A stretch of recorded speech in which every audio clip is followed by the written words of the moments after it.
Sa pangatlong topic, naku, yung accountant, umamin. Sabi ni Zoren Bermudez, keyboard warrior, mga yan. Yung accountant, umamin, mga boss. Wala. Sabi ni MC Zambrano, true yan, Boss Mark.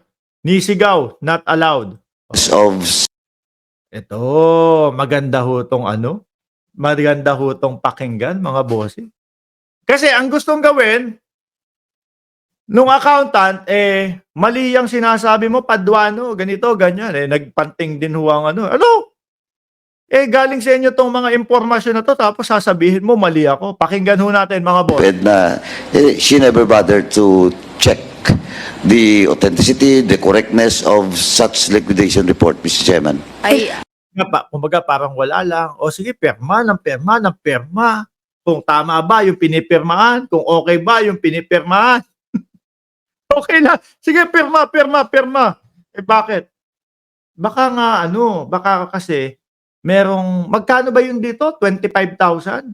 May pasobre na naman. Diyos ko, ang daming pasobre Parang buwan-buwan, Pasko sa Department of Education, mga kababayan. Tuloy. Sir, excuse me, Your Honor. Yes, ma'am, please. May I correct the word not bad? Tama yung sinabi niya. May I correct. Diba? Itatama kita. Pwede ba kitang itama? No? Yun mismo yung sinabi niya ano sunod? Third, that I did not bother to check the completeness of the documents. During that time, no matter how,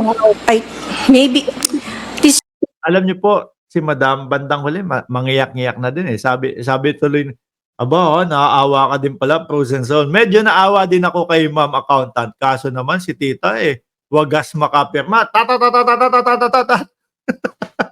Bakit ganun tuloy-tuloy? Ikaw na ang may sobre. Galing saan? Alam nyo na kung saan galing yung sobre. Sa secretary daw. Tuloy. it's the first time ngayon may cash advance ng confidential fund, but I was made to sign it. So, You were made to sign it. By whom? because it is a requirement that the liquidation should be covered by the liquidation voucher. What does this, ma'am? That is your mandate. And Yes. your statement that you signed it without looking at the details, di ba? And that is on record. Yes. Grabe, ganun. Ang daming makakawalang arep doon, mga bossing. Yung hindi mo natitignan, ano ba yung ganito? Para saan ba ito? Ano ba pagpupuntahan nito? Lalabas na naman tayo ng pera. Saan papunta ito? Siya, hindi. Parang nakagano na lang. Science. Tuloy-tuloy na lang. Tuloy. Sir, it was... Ano ngayon yung gusto mong i-explain? Sir, I'm trying to explain that it was stated sa joint circular that it seems or implied that the documents, supporting documents, should be directly submitted to COA in sealed envelope. And that is your interpretation, ma'am, that we have read the GMC. Yes, sir. Now? What? Are you telling this representation that I'm wrong? And Chairman, Yun yung sinabi niya, mga kababayan, di ba? Iko-correct kita. Iko-correct. Pwede bang i-correct kita? No, sir. My apologies if you have misinterpreted what I'm trying. Parang ganun yung style ng mga nandoon, no? Yung mga kasama ng BP, no? Yung tipo bang parang panindak na iko-correct ka, ganito, ganyan. Tapos kapag ka medyo huli na, ayun, medyo kakalmado. Naku, hindi ko pala kayang sindakin ito. No? Mas mataas ang boses sa akin ito.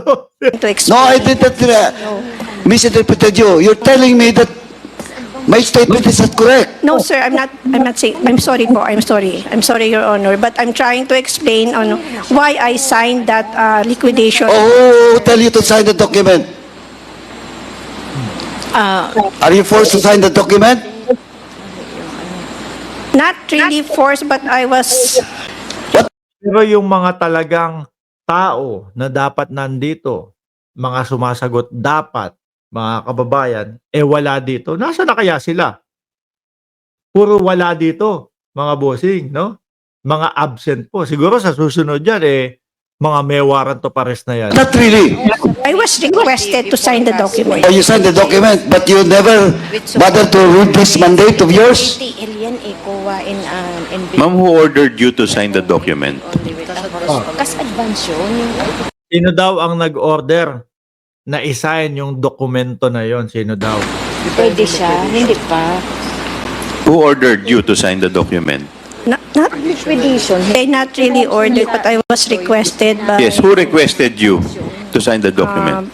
by ASEC Shine Paharda. Ipit, mga kababayan. Si Asek, ano? Shine Paharda. Ipit po, mga kababayan, si accountant dito. No? Pero yung mga dapat po na tinatanong, yung mga dapat po na sila yung mga mismong nandoon, wala po. Ayan. Attorney Shine Chari A. Paharda. Biruin niyo po yun, no? Mga kababayan. Kailangan masagot ng maigi yan. Kailangan nako, Lord. Sobre legacy, sabi ni Just Vincent, sabi ni Frozen Soul, scary kasi si Kong Paduano, laging high blood. No, talagang mapapaamin ka Talagang masasabi mo yung talagang, kung gusto mo, naku, pagtatakpan ko to, naku, hindi ko pwedeng sabihin ito kasi si Asik to.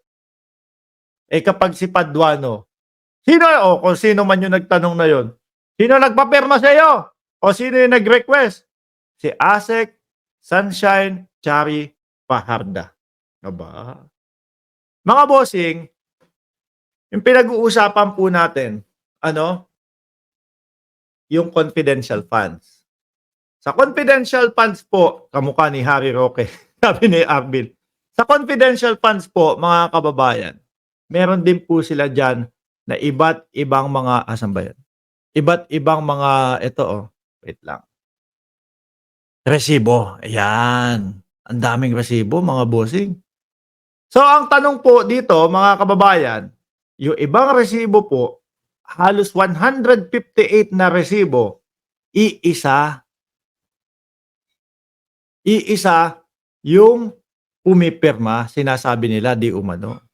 Ayan po. Meron pa sila ditong resibo, mga kababayan, na ang date po is December 28, 2023, na ang sinasabi po sa Kongreso, mga bossing, yung December 28 na yon, 2023, o last quarter, no? Ng taon, wala na silang confidential funds. Ayan. Which is, ano po yung unang iisipin natin dyan, mga kababayan? Saglit lang, wala na silang confidential funds. Bakit lumagpas ito? Doon yung mga date nila.